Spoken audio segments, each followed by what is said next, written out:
Friends, last time जो हमने किया था ठीक है, उससे थोड़ा सा हम आगे करेंगे। ठीक है, हमने कहा a प्लस आई बी के रूप में लिखना हमने सीख लिया था। ठीक है, तो उसमें हमने मेनली जो मदद ली थी वो आई की घात की मदद हमने ली थी कि आई की पावर्स, आई की घात सीखी थी ना। ठीक है, तो आई की घात तो तुमने लर्न कर लिया होगा कि आई स्क्वायर का मान कितना होता है -1। ठीक है ना, आई की घात मतलब आई की घात 2 का मान होता है -1। ठीक है, आई की घात 3 का मान कितना होता है -i, और आई की घात 4 का मान कितना होता है 1। और बाकी तो हम इससे बड़ी संख्या है उसे 4 से डिवाइड करके और उसके बाद हम उसे करते हैं बच्चों। ठीक है ना, जैसे जैसे शेषफल होता है, शेषफल 1 होता है तो उसका आंसर होता है आई, शेषफल 2 होता है तो उसका आंसर होता है -1, शेषफल 3 होता है तो उसका आंसर होता है -i, और शेषफल 4, शेषफल कुछ भी नहीं बचता उसका आंसर 1 होता है। ठीक है, ये सब पिछले वीडियो में समझा चुका हूँ।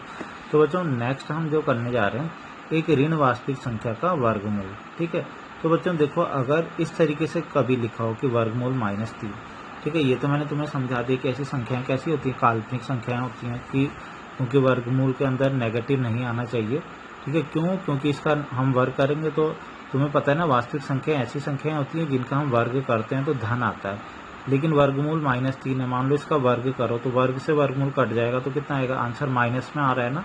ठीक है, तो ये कैसी संख्या है, काल्पनिक, लेकिन हम लिखना चाह रहे हैं इसको आई के रूप में, क्योंकि आयोटा के रूप में हम इसे लिखना चाहते हैं। ठीक है, तो उसे लिखने का तरीका क्या है बच्चों, देख लो। अभी मैं केवल यहाँ पे तरीका बता रहा हूँ, लेकिन तुम्हें क्या करना है, क्वेश्चन में इतना सब कुछ करने की जरूरत नहीं, तुम्हें डायरेक्ट कर लेना। जैसे वर्गमूल -3 है, इसे आयोटा के रूप में लिखना है तो कैसे लिखेंगे, देखो वर्गमूल -3 है तो मैं इसे ऐसे लिख सकता हूँ 3 गुणा -1, -3 को मैं ऐसे लिख तो सकता हूँ 3 गुणा -1 -3 ही तो होता है। अब मैं इसे अलग अलग करके लिख सकता हूँ, वर्गमूल का ये रूल होता है ना कि वर्गमूल a इंटू बी, तो वर्गमूल a गुणा वर्गमूल b, तो मैं वैसे लिख रहा हूँ वर्गमूल 3 गुणा वर्गमूल -1 लिख सकता हूँ। लेकिन हमने क्या पढ़ा है बच्चों की, वर्गमूल -1 किसे कहते हैं, आयोटा आई को कहते हैं ना, तो यहाँ से वर्गमूल 3i आ गया। तो अतः हमने क्या देखा, वर्गमूल -3 को हम क्या लिख रहे हैं, वर्गमूल 3i। तो ये बच्चों तुम्हें डायरेक्ट करना आना चाहिए, मतलब आप क्वेश्चन कभी भी आए ना, जैसे मान लो क्वेश्चन आए कि वर्गमूल -7, तो तुरंत तुम्हें लिखना है कि इसका आंसर वर्गमूल 7i। मान लो आता है क्वेश्चन वर्गमूल -5, तो इसका मतलब वर्गमूल के अंदर जैसे तुम्हें माइनस दिखे तो क्या करना है, उस माइनस को बाहर ला के उसकी जगह पे क्या लिख देना है आई, और बाकी वही चीज़ रखनी है। मतलब माइनस को अगर हटा दो तो क्या बचा, यहाँ वर्गमूल 5 ही तो बचा, तो वर्गमूल 5 तो लिखेंगे, लेकिन माइनस को जैसे ही हटाएंगे वर्गमूल -1 उसकी जगह पर आई लिख देते हैं। ठीक है, तो इस तरीके से तुम्हें करना। मान लो वर्गमूल -11 तुमसे पूछूं तो क्या आएगा, वर्गमूल -11 मतलब वर्गमूल 11 आई। ठीक है, तो इस तरीके से ये आना चाहिए तुम, क्योंकि अगर वर्गमूल के अंदर माइनस में संख्या लिखे तो उसे आई में कैसे लिखते हैं, ये इंपॉर्टेंट है। कुछ क्वेश्चन अब इसके ऊपर बेस्ड हैं। अब मैंने तुम्हें क्वेश्चन सॉल्व करना तो तुम्हें बता ही दिया था ना। ठीक है, तो अब मैं मेनली फोकस करूंगा कि ये जो हमने ऐसे किया है, वर्गमूल -5 को वर्गमूल 5i लिख दिया। ठीक है, ऐसा कहीं यूज होगा तो ऐसे वाले हम उदाहरण देखेंगे। तो सबसे पहला मैंने एक उदाहरण बच्चों हमारा छूट गया था। ठीक है ना, उदाहरण एक ही नहीं छूटा हुआ, उदाहरण और भी हैं अभी आगे, लेकिन इससे रिलेटेड। ठीक है, तो अभी हम करने क्या जा रहे हैं बच्चों, अभी हम करने जा रहे हैं जो हमारा नेक्स्ट टॉपिक है। हमारा नेक्स्ट टॉपिक आज हम पढ़ेंगे कि समिश्र संख्या का मापांक, संयुग्मी, ये सारी चीजें, प्रतिलोम हम पढ़ेंगे। लेकिन उससे पहले जो ये a प्लस आई बी के रूप में हम लिखते थे, ठीक है ना, तो ये मैंने एक क्वेश्चन बल्कि मैं बोलूँ एक उदाहरण ये छोड़ा हुआ, केवल इसीलिए छोड़ा था क्योंकि तुम्हें ये वाली चीज़ नहीं बताई गई थी। ठीक है ना, तो आज मैंने तुम्हें ये चीज़ बता दी है। तो अब इसे लिखेंगे a प्लस आई बी के रूप में लिखना चाहते हैं, तो बच्चों क्या करेंगे, इसका हल क्या करेंगे, इसकी गुणा कर लेंगे ना, गुणा करना तुम्हें आता ही है। पहले गुणा करने के लिए क्या करेंगे, इसकी गुणा इससे करेंगे और फिर इसकी गुणा इससे कर लेंगे, हो गया। और फिर इस वाले की गुणा इससे करेंगे और इस वाले की गुणा इससे कर लेंगे। ऐसे ही तो तुम गुणा करते हो। ठीक है, तो मैं करता हूँ -वर्गमूल 3 की गुणा 2 वर्गमूल 3 से करी तो कितना हो गया, 2 गुणा -2 हो गया, वर्गमूल 3 गुणा वर्गमूल 3। ठीक है, ऐसी वर्गमूल -2 है, इसकी गुणा किससे करी मैंने, आई से, सॉरी पहले अभी तो इसका काम पूरा नहीं हुआ, पहले इसकी गुणा हमने इससे तो कर दी। अब वर्गमूल 3 की गुणा मैं इससे भी कर देता हूँ दूसरे वाले से, तो माइनस और माइनस कितना हो जाएगा बच्चों, प्लस, और वर्गमूल 3 आई आ जाएगा। ठीक है, नेक्स्ट इसका काम पूरा हो गया, इसकी गुणा इससे भी हो गई, इसकी गुणा इससे भी हो गई। नेक्स्ट हम क्या करेंगे, वर्गमूल -2 की गुणा करेंगे, इससे करेंगे पहले। ठीक है, तो वर्गमूल -2 की गुणा जब इससे हम करेंगे तो कितना हो जाएगा बच्चों, 2 गुणा वर्गमूल -2 गुणा वर्गमूल 3, मैंने ऐसे लिख दिया। ठीक है, अभी इसे सही करके लिखेंगे। ठीक है, तो इस तरीके से हमने कर लिया। और नेक्स्ट वर्गमूल -2 की गुणा हम यहाँ पे करेंगे तो कितना हो जाएगा, वर्गमूल -2, ठीक है ना। देखो सबसे पहले तो प्लस माइनस है तो ये तो माइनस हो जाएगा, और दूसरा वर्गमूल -2 इंटू आई। अच्छा, इसमें हम एक काम और भी कर सकते थे, मैं करना भूल गया वैसे, ठीक है ना। क्वेश्चन ये बिल्कुल सही है, ठीक है। उससे थोड़ा और छोटा हो जाता, क्या चीज़, जो चीज़ मैंने ऊपर बताई है, ठीक है ना। ऊपर मैंने क्या बताया कि वर्गमूल -5 को लिख सकते हैं वर्गमूल 5 आई, वर्गमूल -7 को, मतलब वर्गमूल के अंदर माइनस, बाहर नहीं अंदर, ठीक है। तो यहाँ पे तुम ध्यान से देखोगे कि वर्गमूल के अंदर माइनस किसमें है, इसमें है ना। तो इसको हम डायरेक्ट क्या लिख सकते थे, वर्गमूल 2i। तो इसको हम वर्गमूल 2i लिख के और फिर गुणा करके तो भी हम इस क्वेश्चन को कर सकते थे। तब थोड़ा सा मेरे ख्याल से छोटा होना चाहिए था क्वेश्चन, ठीक है। तो तुम अगर वैसे भी करोगे बच्चों तो तुम कर सकते हो इसको, ठीक है। अभी फ़िलहाल मैं ऐसा करना भूल गया, तो कोई बात नहीं। अभी क्योंकि मैंने यहाँ पे इसको वर्गमूल 2i में कन्वर्ट नहीं किया, तो मैं यहाँ पे करूँगा, ठीक है ना। यहाँ पे इस जगह पे करूँगा वर्गमूल 2i में कन्वर्ट। तो हम देखते हैं, फिलहाल ये कैलकुलेशन करो। वर्गमूल 3 गुणा वर्गमूल 3 कितना होता है, 3, या फिर इसे ये भी बोल सकते हैं वर्गमूल 3 का वर्ग। वर्गमूल 3 का वर्ग तो 3 ही होता है, तो ये 3 हो गया, ठीक है ना। नेक्स्ट है ये, तो ऐसे ही लिखेंगे। नेक्स्ट ये वाला, इसे क्या लिख लेंगे, वर्गमूल -2 वर्गमूल 3 है, तो इनकी हम गुणा करेंगे तो कितना हो जाएगा, वर्गमूल -6। जैसा कि मैंने बताया, मैं इसे वर्गमूल 2i के रूप में लिखना भूल गया था, ठीक है ना। तो कोई बात नहीं, हम ऐसे कर रहे हैं तो बात एक ही है, ठीक है ना। चाहे कैसे भी करो, आंसर उसका वही आना है, ठीक है। तो मैंने इसकी गुणा कर दी है, तो वर्गमूल -6 लिख दिया, ठीक है। यहाँ पे देखोगे कि क्या होगा, यहाँ मैंने ये कर लिया है, अब इस वर्गमूल -2 को मैंने कन्वर्ट कर लिया है वर्गमूल 2i में। देखो यहाँ पे दिख रहा होगा तुम्हें, ठीक है ना। ये वर्गमूल -2 है, इसको मैंने लिख दिया वर्गमूल 2i, जो मैंने यहाँ रूल बताया था, ठीक है। ये हो गया। इसके बाद हम आगे करेंगे वर्गमूल -6, आई गुणा आई कितना हो जाएगा, i² हो जाएगा, ठीक है ना। यहाँ 6 हो गया। इसके बाद मैंने फिर यही वाला रूल लगा दिया दोबारा से यहाँ पे भी। यहाँ मैंने यहाँ पे इस जगह पे तो नहीं लगाया, कोई बात नहीं, वहाँ नहीं लगाया, तो अब मैं दोबारा लगा सकता हूँ। और मैंने जब मल्टीप्लाई किया तो वर्गमूल -6 आ गया ना, ठीक है। तो अब मैंने यहाँ पे रूल लगाया है, क्या चीज़, क्या रूल लगाया है, रूल मैंने लगाया कि वर्गमूल -5 को लिखते थे वर्गमूल 5 आई, तो वर्गमूल -6 को क्या लिखेंगे, वर्गमूल 6 आई, ठीक है। तो कुल मिला के काम ये करना है, मेन काम ये कि वर्गमूल के अंदर माइनस दिखना नहीं चाहिए तुम्हें।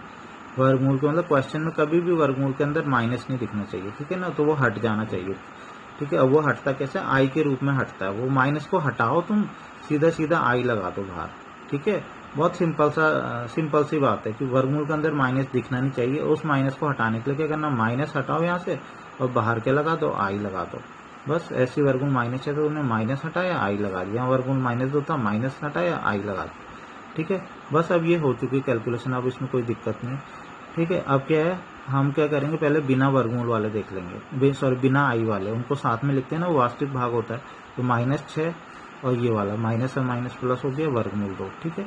इसके बाद हम आई वाले देखेंगे, ये है वर्गमूल 3i और ये क्या है, 2 गुणा वर्गमूल 6i, ठीक है। वर्गमूल 6 को मैंने तोड़ के लिखा है, ध्यान से देखो, वर्गमूल 3 गुणा वर्गमूल 2 ऐसे तोड़ के लिखा। क्यों लिखा होगा इसका रीजन मैं बताता हूँ। वर्गमूल इसको तोड़ के मैंने इसलिए लिखा है ताकि मैं यहाँ से कुछ कॉमन ले पाऊंगा नेक्स्ट स्टेप में, ठीक है। अब इसका अगर हम बात करें, वास्तविक भाग तो यही हो जाएगा बच्चों, ठीक है ना। और काल्पनिक भाग में हम कुछ कॉमन ले सकते हैं, तो इसलिए जानबूझ के मैंने इसे तोड़ के लिखा है, वर्गमूल 3 गुणा वर्गमूल 2। तो यही वाली बात मैं कह रहा हूँ कि तुम्हें तोड़ने की नौबत भी नहीं आएगी अगर तुम शुरुआत से इसको यहीं पे ही तोड़ दो, ठीक है। ये बात मैं बार बार कह रहा हूँ कि थोड़ा सा और आसान क्वेश्चन हो जाएगा, तुम कोशिश करके देखना इस क्वेश्चन को। वर्गमूल -2 की जगह इसको नेक्स्ट स्टेप में सीधा लिख देना, वर्गमूल 2i लिखना, तो ये और अच्छे से तुम्हारा क्वेश्चन हो पाएगा, ठीक है। तब जल्दी से क्वेश्चन ही हो जाएगा, ठीक है। अब वर्गमूल 3 को कॉमन लिया तो ये हमारा आंसर आ गया, ठीक है। लेकिन ये और शॉर्ट थोड़ा हो सकता है, इसको तुम कर सकते हो, मैंने बता दिया। अब ऐसे बच्चों 5.9 एक नया टॉपिक अभी हम पढ़ नहीं रहे हैं, ठीक है। नया टॉपिक अभी थोड़ी देर में पढ़ेंगे। उससे पहले मैं थोड़ा सा 5.1 के अब कुछ क्वेश्चन जो बचे हुए थे, ठीक है, जो मैंने होमवर्क में नहीं दिए थे, वो बता देता हूँ सरल करने वाले। एक तो था 1 - i की घात 4। कुछ तो मैंने इसलिए होमवर्क में नहीं दिए थे कि वो अभी हमने पढ़ा ही नहीं है, ठीक है। वो टॉपिक तो मैं आज दूंगा, उसका वो कल तुम्हें होमवर्क करने के लिए दूंगा, ठीक है।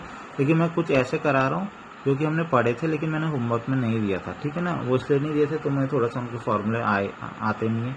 जैसे ये है 1 - i की घात 4, तो तुम्हें स्क्वायर का फॉर्मूला आता है, घात 3 का भी आता है लेकिन घात 4 का नहीं आता। तो इसे कैसे हल करना, तो बच्चों इसको करने का तरीका है कि तुम्हें अगर फॉर्मूला नहीं आता तो तोड़ के लिख लो इसे। कैसे तुम्हें पता है ना, तुम ऐसे लिख सकते हो, मान लो a की घात तुमसे 6 पूछा है तो इसको ऐसे भी तो लिख सकते हो, a की घात 2 और उसकी घात 3, 2 3 6, घात की भी घात होती है तो उनके आपस में क्या हो जाती है, गुणा हो जाती है।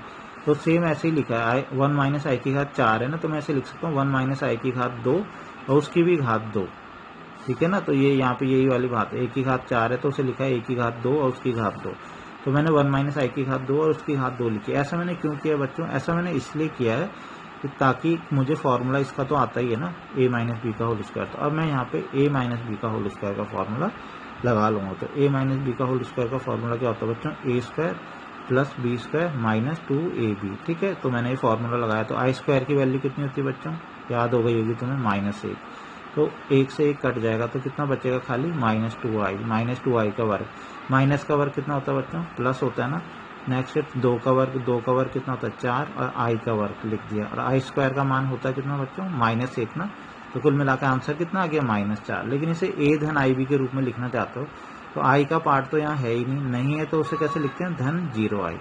तो बच्चों इस तरीके से इजीली ये क्वेश्चन हो गया। तुम्हें बस इतना अगर करना आ जाए ना कि इसको इस रूप में लिखना है, ठीक है ना, 4 को 2 और फिर उसकी घात 2 ऐसे लिखना, तो बहुत इजीली क्वेश्चन हो जाएगा। प्रश्न नंबर 9 मैंने तुम्हें करने के लिए दिया था, लेकिन प्रश्न नंबर 10 नहीं दिया था, ठीक है ना। तो प्रश्न नंबर 10 इसलिए नहीं दिया था क्योंकि प्रश्न नंबर कुछ क्वेश्चन में है कि तुम्हें ये है कि a प्लस बी का क्यूब का फॉर्मूला लगेगा, किसी में कि a माइनस बी का के क्यूब का फॉर्मूला लगेगा। लेकिन इसमें तुम कंफ्यूज हो सकते हो कि हम ये दोनों ही माइनस के हैं, तो हम इसमें प्लस वाला फॉर्मूला लगाएं कि माइनस वाला लगाएं, कुछ समझ में नहीं आ रहा। मतलब ये a माइनस बी है कि ये a प्लस बी है, क्या है। तो इस कन्फ्यूजन को खत्म करने के लिए, इस कन्फ्यूजन को दूर करने के लिए हम एक काम कर सकते हैं, जो माइनस जिससे हमें परेशानी हो रही है, इस माइनस को मान लो मैंने अंदर ही अंदर कॉमन ले लिया, ठीक है ना। अभी अंदर ही अंदर लिया, ध्यान रखना, मतलब 3 जो घात 3 है ना, उसके अंदर ही मैंने माइनस को कॉमन लिया, तो ले सकता हूँ। ऐसा करने से मुझे ये बेनिफिट हुआ कि अब ये 2 भी प्लस का बन गया, क्योंकि हम माइनस अभी भी कॉमन लेते हैं ना, चिन्ह बदल जाते हैं ना। तो अब ये भी प्लस का बन गया बच्चों, और ये भी प्लस का बन गया। अब ये प्लस का बन गया ना, अब मैं क्या करूंगा, अब इस माइनस से छुटकारा पाने के लिए इस माइनस को और बाहर ले जाऊंगा। लेकिन बाहर हम तभी ले जा सकते हैं जब हम माइनस की घात 3 करेंगे। तो बच्चों माइनस, ठीक है ना, अगर माइनस है इंटू माइनस है, ठीक है ना, और इंटू माइनस है, माइनस की अगर 3 बार गुणा करें तो क्या चिन्ह आएगा बच्चों, माइनस इंटू माइनस कितना हो गया, प्लस, और प्लस इंटू माइनस कितना हो गया, माइनस। तो ओवरऑल क्या चिन्ह आता है, माइनस। तो हम जैसे इसको बाहर लिखेंगे बच्चों, क्यूब से बाहर लिखेंगे, तो इसका चिन्ह कितना आ जाएगा, माइनस हो जाएगा। तो अब हमारी जो समस्या थी वो समाप्त हो चुकी है कि हमें समझ में नहीं आ रहा था कौन सा फॉर्मूला लगाएं। तो बच्चों अब समझ में आ गया फॉर्मूला कौन सा लगाएंगे, a प्लस बी का क्यूब का फॉर्मूला लगा दो, इस माइनस को बाहर रहने दो, ठीक है ना। और क्या लगाओ, एक बड़ा सा ब्रैकेट जरूर लगाओ, क्योंकि ये माइनस इन सबके बाहर रहेगा बस। और कैलकुलेशन नॉर्मल तुम करते रहो जैसे करते ही है, तो ये क्वेश्चन हो जाएगा। बस ये ध्यान रखना कि ब्रैकेट के अंदर करना, जो भी करोगे बाहर में माइनस रहने देना, ठीक है। a का मान 2 हो गया, b का मान हो गया 1/3i, ठीक है ना। तो a cube plus B cube plus 3a square B और प्लस 3ba स्क्वायर, ये फॉर्मूला तो तुम्हें आता ही है, ठीक है। तो इसके बाद तुम्हें नॉर्मल जैसे करते ही है ये क्वेश्चन हो जाएगा, ठीक है ना। ये तुमने किए ही होंगे। आई क्यूब की वैल्यू कितनी होती है, -i, ठीक है। आई स्क्वायर की वैल्यू कितनी होती है, -1, ठीक है। तो इसको हम सॉल्व करके पूरा, ठीक है ना, आई वाले साथ में सॉल्व करेंगे, बिना आई वाले साथ में सॉल्व करेंगे, तो ये आंसर इसका आ जाएगा, कोई दिक्कत नहीं है, ठीक है। तो मेन जो मेरा काम था तुम्हें बताना था कि वो a प्लस बी का फॉर्मूला लगाएं, a प्लस बी का क्यूब या a माइनस का, तो वो मैंने माइनस को बाहर करके वो सॉल्व कर दिया, ठीक है। लास्ट में क्या करेंगे, इस माइनस को फिर अंदर कर लेंगे, ठीक है। जैसे हमने सॉल्व कर दिया ना, तो अब क्या कर लेंगे, ये माइनस को जब हम अंदर ले जाएंगे तो प्लस का माइनस हो जाएगा, और ये भी प्लस का क्या हो जाएगा, माइनस। तो हमारा फाइनल आंसर आ जाएगा, ठीक है बच्चों। तो ये तो हमारे वे पहले के क्वेश्चन। अब मैं कुछ नई चीज़ आज तुम्हें बताऊंगा, ठीक है ना। तो वो नई चीज़ क्या है, ठीक है, तो वो है, कोई ज़्यादा कठिन चीज़ नहीं है, ठीक है, बहुत आसान सी चीज़ है। नई चीज़ है, एक तो है सम्मिश्र संख्या का मापांक। मैं तुम्हें बताने जा रहा हूँ, कोई सम्मिश्र संख्या दे रखी है a धन ib के रूप में, एक सम्मिश्र संख्या, तो उसका बच्चों मापांक है। सबसे पहले उसका चिन्ह पढ़ लेते हैं, मापांक का चिन्ह क्या होता है। तो सम्मिश्र संख्या के मापांक है, किसी भी सम्मिश्र संख्या का मापांक ले रहे हैं तो उसके चिन्ह के लिए दोनों ओर इस तरीके से हम एक लाइन एक लाइन इधर एक लाइन इधर ऐसे खींच लेते, तो ये इसके मापांक का चिन्ह हो जाता है। अगर तो यहाँ पे लिखा हुआ नहीं है कि जेड का मापांक, खाली ऐसे लिख दिया है, ऐसे लिख दिया, तो इसका क्या मीनिंग हुआ, इसका मतलब हुआ कि जेड का मापांक है, ठीक है ना। जेड का मापांक बराबर क्या होता है, बहुत आसान है, वर्गमूल ए का स्क्वायर मतलब वास्तविक भाग का वर्ग प्लस बी का वर्ग मतलब काल्पनिक भाग का वर्ग, ठीक है ना, आई के साथ जो गुणा में है उसका वर्ग और ये ए का वर्ग। तो बहुत सिंपल है, ठीक है ना। जैसे एग्जाम्पल से देख लेते हैं, मान लो जेड बराबर 2 + 3 आई है, हमें जेड का मापांक चाहिए मॉड जेड, तो क्या करेंगे, वर्गमूल 2 का वर्ग धन किसका वर्ग, 3 का वर्ग जो आई के साथ गुणा में है, बस। और 2 दूनी 4, 3 के 9, 9 और 4 वर्गमूल 13। तो इसका आंसर कितना आ गया, वर्गमूल 13। बहुत सिंपल सा बच्चों, ठीक है। तो क्या करना है, वर्गमूल a² + b², सिंपल सा है। नेक्स्ट है सम्मिश्र संख्या का संयुग्म। बस ये याद रखना किससे कहते हैं मापांक, मतलब कंफ्यूज में तो जाना कि वो मापांक था वो संयुग्म था, ठीक है, लेकिन ज़्यादा कंफ्यूजन वाली बात होती नहीं है नॉर्मली, ठीक है। नेक्स्ट है सम्मिश्र संख्या का हम पढ़ने जा रहे हैं संयुग्मी बच्चों, ठीक है। तो सम्मिश्र संख्या का संयुग्मी अगर हम पढ़ें तो z = a + ib एक अगर सम्मिश्र संख्या है तो उसका संयुग्मी का पहले तो चिन्ह देख लो। किसी भी सम्मिश्र संख्या का संयुग्मी है, जैसे मापांक का चिन्ह ये पढ़ा था ना, तो संयुग्मी का चिन्ह में क्या करते हैं बच्चों, एक ऊपर से एक रेखा खींच देते हैं, एक बार, जिसको बार भी बोलते हैं, जेड बार, ठीक है ना। इस तरीके से एक लाइन ठीक जेड के ऊपर खींच देते हैं, तो इससे हमें पता चल जाता है कि ये इसका संयुग्मी।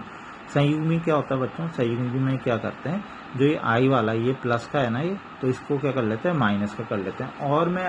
और मैं अच्छे से बताऊं तो कुल मिला के मैं ये बोलूं कि इसका चिन्ह ही बदल देते हैं। अगर मान लो यहाँ पे माइनस का तो उसे प्लस कर लेते हैं, या प्लस का तो माइनस का, लेकिन कौन से वाले भाग को, काल्पनिक भाग का चिन्ह बदलते हैं खाली, बस, ठीक है।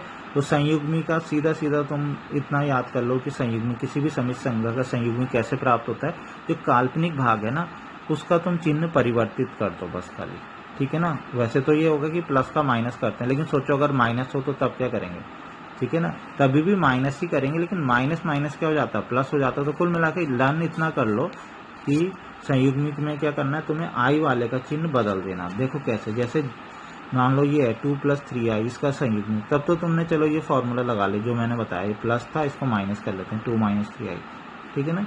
ये जो प्लस था इसको क्या कर लिया, माइनस। लेकिन अगर मैं बोलूं कि 2 - 7 आई का करना है, तो तब क्या करोगे तुम, तभी भी फॉर्मूला तो यही लग रहा है बच्चों। मैंने क्या बोला था, माइनस करते हैं ना, इसको माइनस कर लेते हैं, तो इसको अगर मैं माइनस करूंगा, यहाँ पहले से ही माइनस है, तो माइनस माइनस कितना हो जाएगा, प्लस हो जाएगा, ठीक है। लेकिन तुम्हें इतना ज़्यादा डिटेल में जाने की जरूरत नहीं, तुम सीधा सीधा ये याद रखो कि जो आई वाला उसका चिन्ह बदल देते हैं। अगर ये प्लस का है तो इसे माइनस कर देते हैं, ये माइनस का है तो प्लस कर देते हैं। संयुग्मी में क्या किया जाता है, जो आई वाला पोर्शन है उसका चिन्ह हम बदल देते हैं, तो संयुग्मी बन जाता है, ठीक है ना। इसके लिखने का तरीका होता है जेड बार, ठीक है। और मापांक में क्या होता है, वर्गमूल वास्तविक भाग का वर्ग प्लस काल्पनिक भाग का वर्ग। तो बहुत आसान सा था बच्चों, मतलब कोई ऐसी कठिन चीज़ मैंने नहीं बताई, बहुत आसान सी चीज़ थी। नेक्स्ट है बच्चों, किसी सम्मिश्र संख्या का गुणात्मक प्रतिलोम। अगर तुम्हें याद आ रहा हो तो ये मैं पहले बता चुका हूँ कि अगर कोई एक जेड कोई एक सम्मिश्र संख्या है तो उसका गुणात्मक जो प्रतिलोम होता है उसे जेड इनवर्स से लिखते हैं। एक तो योगात्मक प्रतिलोम था, उसके बारे में हमने ज़्यादा नहीं पढ़ा, थोड़ा सा पढ़ा था, लेकिन ऐसे कुछ डिटेल में नहीं पढ़ा था। लेकिन गुणात्मक प्रतिलोम के बारे में पढ़ा था कि जेड इनवर्स इक्वल टू होता है 1/z, ऐसे पढ़ा था ना। तो बच्चों जेड इनवर्स एक तरीका तो कि 1/z करके हम उसे निकालें, ठीक है ना, लेकिन एक डायरेक्ट फार्मूला भी होता है। दरअसल दिक्कत क्या होगी कि जब हम 1/z के रूप में इसे लिखेंगे ना, मान लो जैसे z की वैल्यू a धन i भी दे रखी है ना, तो मैं जेड इनवर्स निकालूंगा तो मैं लिखूंगा 1/a धन i भी, तो वो सही रूप में तो नहीं आया ना हमारा आंसर, मतलब हमारा आंसर a धन i भी के रूप में नहीं आया, मतलब a धन i भी नीचे आया जबकि उसे ऊपर होना चाहिए था, ठीक है। तो सही रूप में किससे निकलता है बच्चों, इससे भी निकल जाता है, लेकिन इसे आगे सॉल्व करने का एक तरीका होता है जो कि मैं अभी बताऊंगा, ठीक है ना। एक तो ये वाला मेथड है कि इस मेथड से हम कैसे संयुग्मी निकालते हैं, जेड इनवर्स बराबर 1/z, और एक मेथड है हमें डायरेक्ट, क्योंकि अब हम सीख गए हैं कि संयुग्मी कैसे निकालते हैं और मापांक कैसे निकालते हैं, तो उससे बच्चों एक फॉर्मूला बनता है जिससे हम बहुत इजीली ये गुणात्मक प्रतिलोम निकाल लेते हैं। तो अगर ये फॉर्मूला तुम्हें लर्न हो जाएगा, ठीक है, कोई ज़्यादा टफ फॉर्मूला नहीं है। क्या है, जेड इनवर्स मतलब जेड का प्रतिलोम जो बराबर होता है, ठीक है, गुणात्मक प्रतिलोम, किसी भी सम्मिश्र संख्या का गुणात्मक प्रतिलोम बराबर होता है संयुग्मी जेड का संयुग्मी और बटे जेड के मापांक का वर्ग, ठीक है, जेड का संयुग्मी और बटे जेड के मापांक का वर्ग। तो बच्चों इसको मैं एक मतलब क्वेश्चन से बता दूंगा, ठीक है ना। अब वो क्वेश्चन दरअसल हमारी बुक में एक उदाहरण दिया है, इसलिए मैं इसे अलग से अभी नहीं करा रहा हूँ, अभी एकदम से उदाहरण आएगा थोड़ी देर में, तो तब मैं उसे सीधा वहीं से बता दूंगा, ठीक है। अभी हम कुछ नियम पढ़ लेते हैं किसके, अभी पीछे मैंने तुम्हें क्या पढ़ाया था बच्चों, पीछे मैंने तुम्हें पढ़ाया था, एक तो मैंने पढ़ाया था मापांक बताया था और एक संयुग्मी बताया था ना। ठीक है। तो उनके कुछ नियम होते हैं, कोई मतलब ऐसे इन नियमों का मतलब ऐसे कहीं पे तुम्हारा यूज यहाँ पे तो नहीं है क्वेश्चंस में, मतलब ऐसे ही खाली याद रख लेना है, ठीक है ना। ऐसे क्वेश्चंस में कहीं पे इनका यूज नहीं है, ठीक है, कि इनके बेस में कोई क्वेश्चन हो, ठीक है। और ऐसे कोई टफ रूल भी नहीं है। क्या है, मापांक Z1 Z2 दो संख्याओं के गुणा का मापांक उन दोनों के अलग अलग मापांक के गुणा के बराबर होता है, ठीक है ना। मापांक Z1 Z2 इक्वल टू होता है Z1 का मापांक गुणा Z2 का मापांक। ऐसा ही रूल, अगर मैं सीधा भी अगले रूल पे नहीं आ रहा, ऐसा ही रूल बच्चों संयुग्मी के साथ भी सेम ऐसा ही होता है, ठीक है। तुमने देखा कि Z1 दो संख्याओं के गुणा का मापांक लिया था ना, तो ऐसे ही मैं ले लूं दो संख्याओं के गुणा का संयुग्मी ले लूं, तो वो दोनों के अलग अलग संयुग्मी के बराबर होता है। देखो सेम यही वाला रूल, जो मापांक पे लगा वही संयुग्मी पे लग गया, ठीक है। नेक्स्ट है मापांक में कौन सा, भाग वाला रूल। Z1 बटे Z2 का मापांक है, तो Z1 का मापांक अलग से और Z2 का मापांक अलग से। तो सेम बच्चों यही रूल तुम देखोगे ध्यान से, तो यहाँ पे भी लग रहा है, ठीक है, इसमें संयुग्मी में। तो Z1 बटे Z2 इस पूरे का संयुग्मी बराबर होता है Z1 का संयुग्मी बटे Z2 का संयुग्मी, ठीक है। सेम यही वाला रूल लग रहा है। यहाँ पे था इस पूरे का मापांक, तो ऊपर वाले का मापांक बटे नीचे वाले का मापांक। ऐसे ही इस पूरे का संयुग्मी ऊपर वाले का संयुग्मी बटे नीचे वाले का संयुग्मी। ये देखो संयुग्मी लगा हुआ है यहाँ पे, ठीक है। तो ये हो गया। बस इसमें एक एक्स्ट्रा रूल, तो ये मैंने तुम्हें दो रूल इसके बताए, दो रूल इसके बताए। बस इसमें जो संयुग्मी होता है उसमें एक एक्स्ट्रा रूल होता है प्लस माइनस का, जो कि इसमें नहीं होता है, ठीक है ना। तो अगर Z1 प्लस Z2 है, ठीक है, तो इसमें तो गुणा और भाग में होता है जो रूल, वो इसमें प्लस और माइनस में भी होता है। मतलब Z1 का अलग से संयुग्मी और प्लस Z2 का अलग से संयुग्मी, अगर माइनस होगा तो यहाँ पे माइनस का चिन्ह आएगा, ठीक है बच्चों। तो ये कुछ रूल थे, इनका बहुत ज़्यादा यूज तो नहीं है और कोई टफ तो रूल है नहीं, बहुत सिंपल ही रूल है, ठीक है। अब हम, जैसा कि मैंने तुम्हें बताया था, मैंने बोला था कि अभी हमने पढ़ा था कि किसी भी समित संख्या का गुणात्मक प्रतिलोम। तो गुणात्मक प्रतिलोम तुमने दो तरीके से देखा, एक तो Z इनवर्स होता है 1/Z, इसको आगे सॉल्व करना पड़ता है, ठीक है ना। लेकिन इसके साथ अच्छी बात यह है कि इस फॉर्मूले को अगर तुम्हें याद रह गया, इसे ज़्यादा सॉल्व नहीं करना पड़ता, ये सीधा हमारा आंसर होता है। ये हमारा आंसर नहीं होता, इसको थोड़ा A + IB के रूप में बनाना पड़ता है। तो मैं तुम्हें ये भी बताऊंगा और ये भी बताऊंगा। तो अभी हम देखते हैं कि सबसे पहले ये तुम्हारी ही बुक का उदाहरण है, ये उदाहरण 5, 2 - 3i का गुणात्मक प्रतिलोम ज्ञात करो, ठीक है। गुणात्मक प्रतिलोम ज्ञात करना, तो पहले हम वो जो फॉर्मूला पढ़ा था उससे करेंगे, ठीक है। तो उस फॉर्मूले में बच्चों में क्या क्या निकालना था, एक तो संयुग्मी निकालना था, एक मापांक। तो पहले हम इसका संयुग्मी निकाल लेते हैं। Z का संयुग्मी मैंने क्या बताया, Z का संयुग्मी निकालने के लिए क्या करते हैं, जो I वाला उसका चिन्ह बदल देते हैं ना, तो ये चिन्ह बदल दिया, ठीक है। नेक्स्ट मैंने क्या बोला, Z का मापांक निकालने के लिए क्या करते हैं, वर्गमूल 2 का वर्ग, ठीक है ना, और धन -3 का वर्ग। तो -3 का वर्ग तो 9 होगा ना, मैंने बोला था A का वर्ग धन B का वर्ग होता है ना। B कितना है यहाँ पे, -3 है ना, तो -3 का वर्ग कितना होगा, 9 ही तो होगा, तो 9 और 4 13। तो mod Z कितना है, वर्गमूल 13। अब जरा हमने मापांक भी निकाले, संयुग्मी भी निकाले, लेकिन फॉर्मूला क्या था, जरा हम फॉर्मूले पे नजर लगाते हैं। फॉर्मूला है Z इनवर्स इक्वल टू होता है Z का संयुग्मी बटे mod Z का वर्ग होता है, ठीक है। मतलब Z का जो मापांक है उसका वर्ग किया जाता है। तो हमें क्या करना पड़ेगा, Z का मापांक तो हमने निकाल दिया, जो हमें फॉर्मूला पता था A² + B², लेकिन इसका वर्ग भी निकालेंगे। तो इसका वर्ग निकालना तो बहुत आसान है, वर्गमूल है, उसका वर्ग करेंगे तो वर्गमूल से वर्ग कट जाएगा, तो कितना आ जाएगा, 13 आ जाएगा। अब हम सीधा फॉर्मूला लगा देंगे। हमने क्या पढ़ा था, गुणात्मक प्रतिलोम का फॉर्मूला पढ़ा था कि Z बार बटे mod Z का वर्ग। तो Z बार भी हम निकाल चुके हैं, मतलब Z का संयुग्मी हम निकाल चुके हैं, 2 धन 3i, और इसका वर्ग भी हम निकाल चुके हैं 13। बस हम थोड़ा सा अच्छे से लिख देंगे, मतलब 2 के नीचे अलग से लिखेंगे 2/13 और 3/13i, क्योंकि ये A + IB के रूप में हो गया ना, इस वजह से। तो देखा तुमने, इजीली इस फॉर्मूले से तुम्हारा आंसर निकल गया, कोई तुम्हें ज़्यादा दिक्कत नहीं हुई। अब एक दूसरा कि बाई चांस तुम्हें फॉर्मूला याद ना हो तो, ठीक है ना, ये वैकल्पिक विधि, इसी प्रश्न को मैं दोबारा से हल कर रहा हूँ किसी दूसरी विधि से, ठीक है ना। तो वैकल्पिक विधि क्या है, तुम्हें नहीं है याद मान लो फॉर्मूला, लेकिन तुम्हें इतना पता है कि Z इनवर्स कितना होता है, 1/Z होता है।